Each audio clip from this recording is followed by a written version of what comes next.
You know who it is, the horror flick digger dish Super 6 Big Mitch. And I'm kicking in those with 03 O's. And I'm bringing 28 101s because we Vegas sons. It's the Chronicles. And you in the Meadowlands. Yeah, you in the Meadows, man. And you already know what made me. Yeah. I'm a desert baby. Boom. 22-inch gold Dana Dangs. Big Bolo Yang. Y'all can't hang. Nah. Welcome to Vegas Chronicles with the whole Super 6 Big Mitch. And today, like any other day, we kick actual factuals. No additives, no preservatives. Like summer sausages and crackers. You already know what we do. But shout out to everybody that's been rocking with your boy in this small platform, brick by brick, we building, and then we go keep going till we can't go no more. You already know. Today, let's jump right off into it.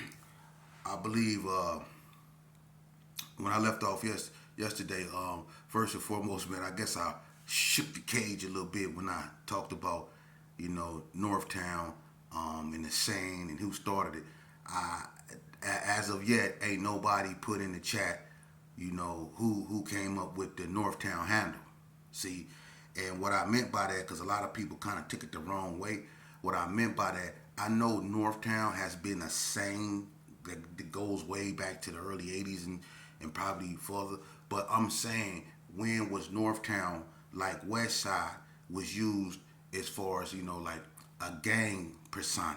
When was it used to identify, like gang, the gang culture? Because being from Northtown, wasn't looked upon in a gang format for a long time. People that was from Northtown, like let's for instance, at one point in time in Northtown, there were really just two entities. Really one in the beginning, it was GQs, and then the hood came. It wasn't nothing else over there other than Hispanics. So my thing was, Northtown was not really looked upon as, anti-West, or West. The West Side wasn't looked upon as anti-North. I'm saying when it became, a gang format per se, that's when it started being West versus North, and that's what I'm talking about. Who was the ones that started that? Was it Donna Street? Was it the Hood? Was it the Valley of Northtown, who I said started it? You know what I mean? They was the first ones to put like Northtown in their hood, in their name. The Sanchukos weren't doing that. When the GQs used to spray paint and hit up, they used to hit up, like the 104s used to hit up GQ Backstreet Crip. GQ 104 Backstreet Crip. The 107s used to hit up GQ 107 Front Street Crip. But nowhere in there, and even the 103s, nowhere in there did you see Northtown. See? You never seen Northtown GQ. You never seen them put the NT in there. Never. That came along later on. Now I'm trying to see where it started, because like on the West Side, we really weren't pushing West Side. We knew we were from the West Side. The only people that had really West Side in their name was the West Side GQs. See, West Side GQs. Everybody else wasn't pushing, West Side like that. We knew we were from the West Side. Like, we weren't pushing West Side this and West Side that.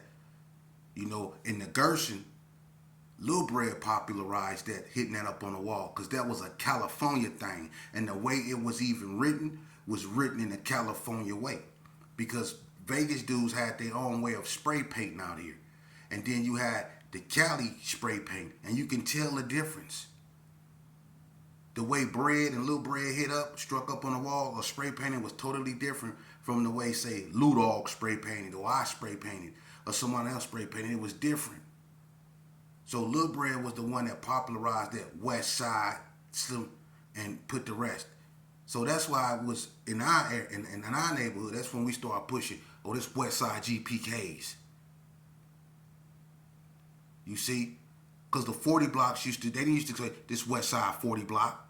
They used to say this Comstock 40 block non-stop. There was no West or nothing in that. And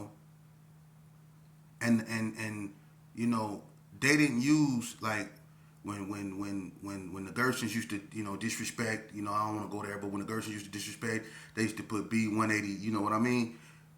40 block used to put B420. They was the first ones using 420. 40 block used to hit up B420. before 420 became a thing associated with blowing and the rap group 420. 40 Block was the first ones hitting up B420 because that was a Vegas thing. So I was just trying to figure out who came up with Northtown, and ain't nobody been able to answer that question. Just like ain't nobody, it was one person that answered it that put it in my chat, but then nobody else. You know what I'm saying? When I asked what Crip gang started off as Bloods, no one answered that. You know, but moving along. I don't know who this guy is, but obviously he's a Sereno. I'm not finna get into that because I don't politic. I've been there and I've done that. I don't know what you mean by wait and see, y'all go take over and all this. Look, bruh, I really can care less what you think and what you think y'all go take over. I just know this. When I did 20 years in prison, and that's nothing I'm proud of, y'all wasn't able to y'all couldn't take over the coffee shop. Y'all couldn't take over the weight pile. Y'all couldn't take over the basketball court. Y'all couldn't even take over the handball court. And y'all was really the only ones playing that. Till we caught on to why y'all was playing it. Then we started playing it and got better at it than y'all did. Yeah. So you didn't take nothing over. You're not taking nothing over. This is not California. I'm not saying y'all run nothing in Cali. I'm saying I don't know what type of dominating we go have this and take this over mentality y'all be trying to come with, and that's what get a lot of y'all hurt because ain't nobody going for that. Ain't nobody finna let you take over nothing, man. The blacks in Nevada are dominant. It's more of them than Serenos. Think about this here. In the streets of Las Vegas, you only have Sanchucos, Little Locos, Los Hermanos. They in Henderson, but they, Los Hermanos, 28th Street. Now you got White Fins. You got some Florencias, Clovers. You got some 18s. You got a couple of them out here, but they don't have hoods. You see, it's just a sprinkling them over here and a sprinkling them over there. And you got some cats that's so messed up in the head and I don't know if Cali came out here and just, I don't know. But how could you be from Northtown? How could you be Northtown this, but then put Southside in that? That's where everything get, weird. See what I'm saying? You Northtown, but you claiming Southside because of California. Southsiders. So you really from Northtown, but since you up under their constitution now, you're Northtown Southside. That don't even make sense. You see? But you can see the inroads the Cali Hispanics are trying to make in Nevada. But the thing about it is, in the penitentiary system, the blacks, you have so many gangs. I just told you. You only had that many Hispanic gangs, the Little Locos, the Sanchucos, 28th Street and all that. But what they gonna do with Donna Street, the Hood, the PBs, the Gerson, the 60s, the 50s, the 40s, the Brownie Boys, Sydney Sue, what they gonna do with all them? ABMs, White Street, the Cali Boys, Kumi, BGF, what they gonna do with them? The Muslims, what they gonna do with them? It's too many blacks, and I keep saying that. They're never gonna take over that, okay? Nobody's gonna take over that. Because when them wardens say lock it down, that's what everybody go do. So ain't nobody gonna take over the system. So that concept right there and that type of thinking is what get people hurt, man.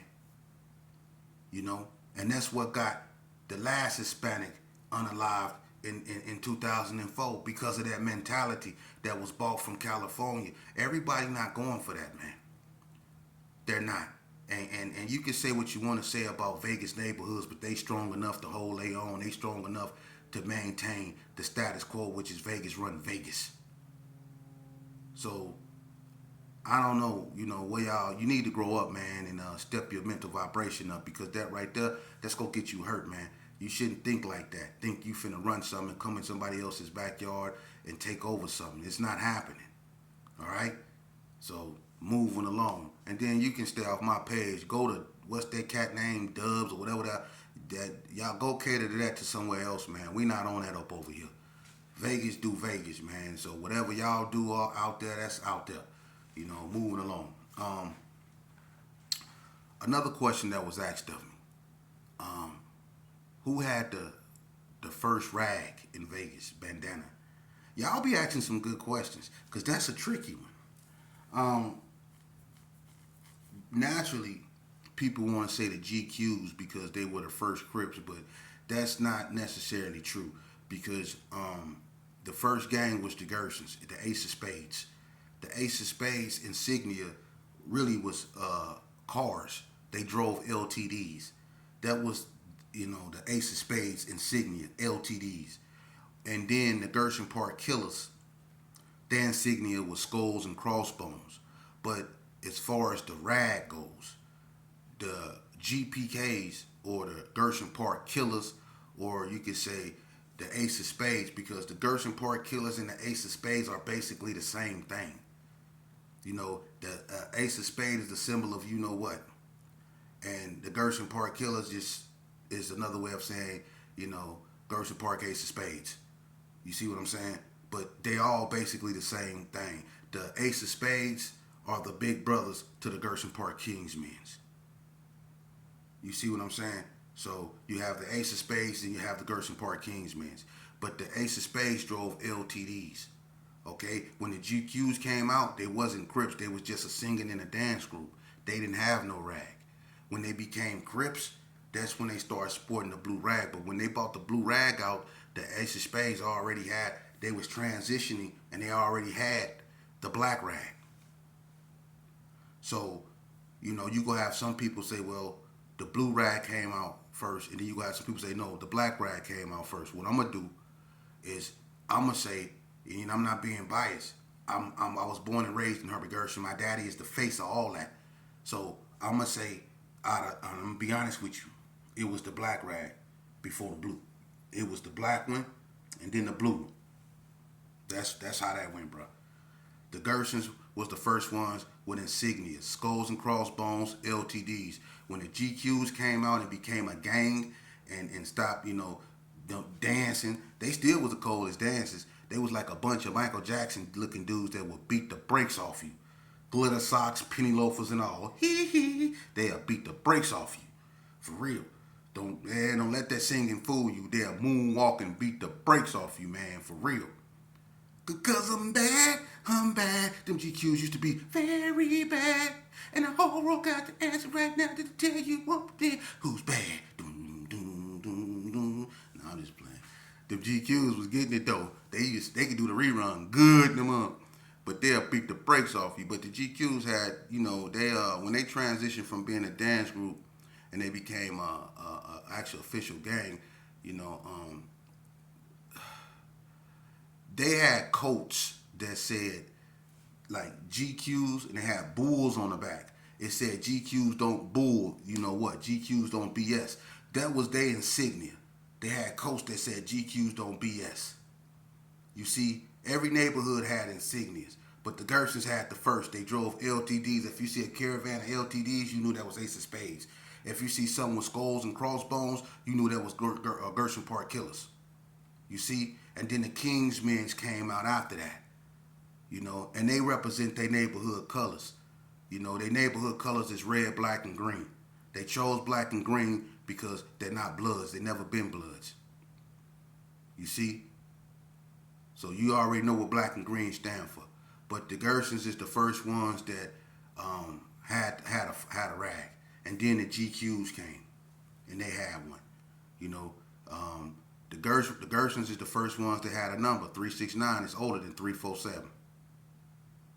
347 is the second oldest number as far as numbers go in Las Vegas. Trade 47, 103, 104, and 107.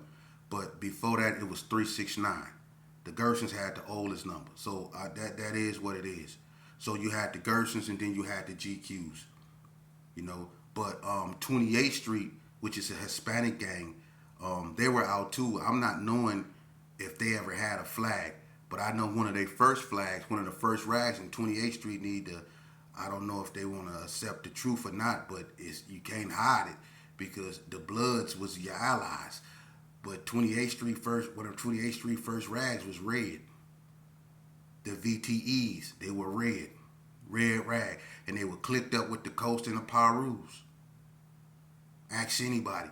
They even put in work with the Coast before. and they don't need to get into that. But the 28s and the coast came through the G's, and they lit up the G's together. The 28s, so the 28s and the coast used to rock together. The 28th Streets used to sport UNLV gear. So let's just keep it real. The Sanchucos, they rolled with the GQs. They went to Rancho, Jim Bridget, and all that. They rolled with the GQs, and the Little Locos, they were cool with the GQs, but the Little Locos were more or less, I could say, cool with the ABMs per se. They all went to Von Tobel and all that, and the Little Locos is kind of like the ABMs. The ABMs have their own identity. They wear blue and burgundy, and I think the Little Locos wear black. You see, they have their own identity. So how you gonna be a Little Loco, wear black rags, and then be a Sereno? You see, it's weird. But anyway, yeah, the first rags in Vegas was black, then blue. The oldest numbers, 369, Trade 47. And then after that came everything. 28th Street, they really didn't have no enemies when they came out. So they were just trying to find themselves basically. And they went through a lot of transitions. From the Rascals, chapter 1, chapter 2, the Little Rascals, they went through a lot of some transitions. But they are the oldest Hispanic gang in Las Vegas. That is true. Moving along, I want to tell y'all something about friendships, and homies, because people wonder why I don't come around and hang out with. Listen, let me explain something to you. I'm gonna tell y'all a story. Vegas Chronicles. It was these two dudes, right? They grew up together. Ace Coon Booms. One of them, he was a cold cat burglar. He knew how to break in the houses, and he was good. And he didn't just break in any house. He broke into rich people houses. He went out there and he broke in mansions. He was good at what he did. And he had a homeboy that he grew up with, and he decided, to take his homeboy, and they started going on missions. They was breaking into houses. They was doing good, they was coming up, Well, the guy he come up on a lick, a lick. He came up on one that was gonna set him, and he decided to include his childhood friend. They kept it quiet. They did what they were supposed to do. They cased the joint, and they end up pulling the lick off. They hit. They hit big. When they hit big, they hit for M. Let's put it that way. And so when they hit, they split the money, right? But the one that set the lick up, he was so greedy and so, let's just say, devious. It was so much, money involved. He just couldn't see his childhood friend walking away with that much money. So you know what he did? They knew where each other stayed. They knew a lot about each other. They trusted each other. So the one that set up the lick, he started following and watching his own homeboy. He was watching him. He knew where he stayed. He knew all around his house. He knew where the windows was and stuff like that. So when his homeboy was going and dipping in his little stash to get his little bits of his money out, his homeboy was watching him. He was posted up all. Listen, it was times that dude was looking out. He was outside his window, looking inside his house at him going his stash. For real, he was watching him that close. He was everywhere he went. He was watching him. So when the time presented itself, he went in there because he knew where he kept it. His money, his half that they both took. He went up in there and he stole his best friend. He stole his half of the money. Then his best friend get locked up. So not only did his money get stole, he got incarcerated. And when he got incarcerated, he was a habitual criminal. Meaning he been in the penitentiary a lot of times. It's like the 3-strike law in California. Out in Nevada, they call it the habitual criminal. That means that you've been to prison, at least 5 times, and they giving you L's. You know what I'm saying? And they got all type of habitual criminal sentences. You could get an 8 to 20. You can get a 25 to L. You get a L without. You can get an L with. You know, it's so many different type of habitual criminal sentences they can give you. You know, but he ended up getting the big one, the 25 to L or whatever. But he was, you know, locked up, and when he found out that, because he had to send somebody, you know, to his spot to try to get some money to try to bail out. This one he know he had got, you know. And when he sent his people to, you know, try to retrieve some of the money to help bail him out or help get him a good lawyer, wasn't none of the money, that all the money was gone. And he knew that the only person that knew where he kept stuff was his closest friend. But it was nothing he can do because he was locked up. And his friend took his money, didn't send him nothing, and was balling with it. That's why I don't come around. Because when you could do your childhood friend like that, ain't no love. But that's what happened. He waited and watched his friend until the right moment presented itself, and that was when his friend got locked up. He went over there and took everything, broke in his friend's house, and took all his money. And for the ones that know, you know. But he broke in there and took everything. And his friend ended up getting all day sent to prison. I mean, the man was up there sick because it was so much money. He was sick. But that's how your homeboys will do you. You know, so you use that word homeboy. When you use that word, know what that word mean. You know, and know that it's a thin line between love and hate when it comes between homeboys and money, or homeboys and a female, or homeboys and freedom. It's a thin line between love and hate when it comes to that. You know, someone told me to tell, you know, they wanted to hear my life story. Look up my lives, and you can see me talking about my life story. You know, I don't want to get into that, you know, because it's so much stuff, you know, that I've been through. And I'm going to tell you something. I grew up believing that the Bloods, I grew up believing that the law enforcement and anybody that didn't believe as I believe was my enemy. That's what I grew up believing, because that's what I was taught. And I was taught that I shouldn't love nothing but where I come from, and that everything else was to be eradicated. That's what I grew up believing that. You know, but one thing mental maturity has taught me, along with a bunch of mishaps, is that the only enemy that I had was me. For real. That my biggest threat wasn't a Paru or a West Coast Blood or a Hood or NTG. It was me. Because I'm the one that kept putting myself in the situations that led me to going to prison, to the hole, you know, hurting my moms, hurting other people, and destroying other people's families. I was my own enemy. I was my own worst enemy. And you are too, if you live this life for real. Because ain't nothing in banging but sorrow, depression, stress, and unfortunate mishaps. Things that we can't take back. Trust me, I know. You know, I was knee deep in that world. And I'm going to tell you what it's a world of.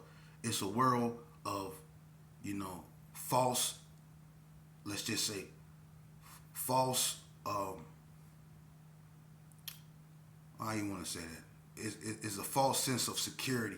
Being around a bunch of people. Feeling like y'all untouchable. Having a couple dollars in your pocket when it really ain't nothing but pennies, but you think it's something. You know, dominating other people you perceive as weaker than you, thinking that make you tough. And then you doing this and you smoking or whatever you doing. You know, you just living for the moment, not really thinking about the consequences, not caring. You know, thinking that that's the way life is, and it's not. It's unnormal.